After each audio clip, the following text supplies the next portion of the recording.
When disaster strikes your critical infrastructure facility, will you have a connectivity recovery plan in place? Are you ready? We're talking to Dimitri Vatistas, Ceragon's sales manager for critical infrastructure, on this episode of the Backhaul Lounge. Hi, Dimitri. Thanks for joining us. Thanks for having me, Jeremy. Great. So, for those that are not familiar, what is disaster recovery for critical infrastructure connectivity, and why is it so important? That's a mouthful, but basically what can go wrong will go wrong.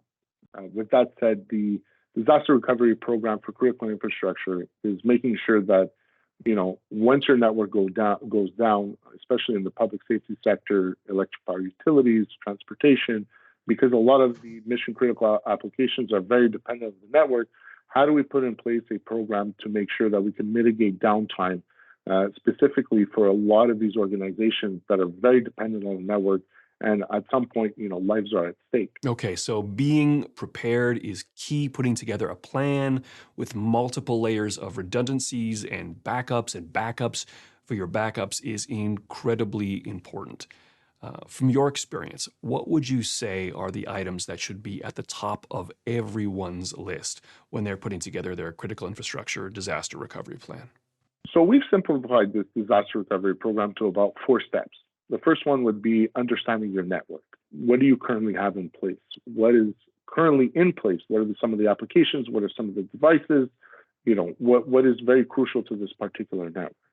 With that said, on your second step is understanding your vulnerabilities. There is nothing that is perfect in this world. No matter how you plan or engineer, there's going to be vulnerabilities in the network. At least what we could do is we could also identify those vulnerabilities and plan for, if there is a disaster that does occur, making sure that those vulnerabilities are at least, there's some type of redundancy within that to make sure that your network won't go down. Your third step would basically be the implementation of this particular disaster recovery program. So once disaster does strike, execute the plan that's put in place, make sure everything is up and running. Whatever we've planned for, we follow the steps. Obviously, there's going to have to be some type of slight modifications because, whatever you plan for, there's always a curveball being thrown, but at least the bulk of it will be, looked at. The fourth step is the recovery stage.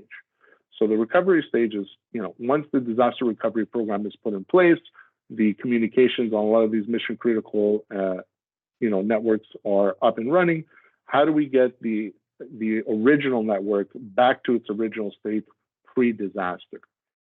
So I'm guessing with the high stakes reality of critical infrastructure that you and the Ceragon team probably have some pretty incredible stories about helping organizations out of some difficult situations. Can you give us some real world examples of critical infrastructure disaster recovery that you and the team have worked on? Maybe some instances where people had planned in advance, or maybe they hadn't planned and wish they had. What can you share with us? Absolutely. Due to the sensitivity of a lot of the organizations in the public safety sector and the utility sector, I can't name customers, but I can give 2 specific examples. The first example was a utilities in February of 2020 that had contacted us. And the individual at this particular organization was concerned because COVID was starting to ramp up. It was all over the news. They were concerned that if they would have to shut down their main facility, can they find an alternative facility if the main facility was compromised and get connectivity and make sure that all their applications and their networks are up and running on their day-to-day operations, which were mission critical because they are utilities. So at that point, lives were at stake. So we actually did a couple of preliminary engineering in terms of microwave links to these particular locations. So once those locations were identified and we made sure that we could bring connectivity via wireless to these locations, in April of 2020, we actually had to execute that plan because their main facility was compromised, unfortunately. But we were able to get them up and running in no time, to the point where their customers and even a lot of the employees of that organization weren't even impacted or didn't feel an impact, if you will. Second example, which was a great example, was actually in the Northeast for a public safety organization. They were worried that if one of their assets was compromised for their push-talk radio system, that there was going to be outages and dead spots within the the location that they were looking at. So we actually worked with them to build a custom solution where it's a portable case that actually acts as a repeater. And if that didn't work, we also had a backup satellite redundancy, believe it or not, for this particular location. So if one of the assets were compromised, the outage, we were looking at about, I believe it was a 4-minute downtime in order to get them up and running and having their communications back to normal, if you will, on the public safety side. Yeah, listen, it's always great to have professionals in your corner, and I would imagine never more so than when you're dealing with disaster and network downtime that can be dangerous and obviously incredibly expensive. I'm imagining that right now there is someone watching this who is a leader responsible for critical infrastructure facility, and they are reflecting on their level of preparedness or perhaps their lack of. And they're thinking, maybe we can do better. Maybe we should do better.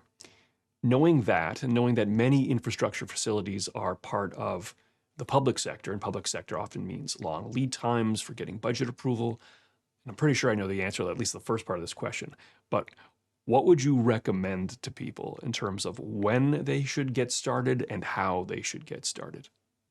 So the question is when it'll be right away. The beautiful thing about inquiries, they are free. It is always, always good to inquire sooner rather than later. We all know in the public sector, very lengthy processes, budgets, resource allocation, et cetera, et cetera. So you can reach out to us ASAP and at least, engage in a conversation and understanding, what type of vulnerabilities you have, understanding your network, and basically the proper steps to take in order to put this disaster recovery plan in place. Now, thankfully, we are in 2022. We do live in the digital age. There are a plethora of ways of getting in touch with us. But I think, via LinkedIn, email, or even on our website, if you just go to Ceragon.com and hit on contact us, we'd be more than happy to get back to you. Excellent, Dimitri. I think that's a great place to wrap it up. Thank you so much for your time. Certainly appreciate it. Likewise, Jeremy. Thank you. And thanks to all of you for watching. If you'd like to know more about putting together a critical infrastructure recovery plan, feel free to reach out to Dimitri and his team. Until next time, I'm Jeremy Ladner, and this is Ceragon's Backhaul Lounge.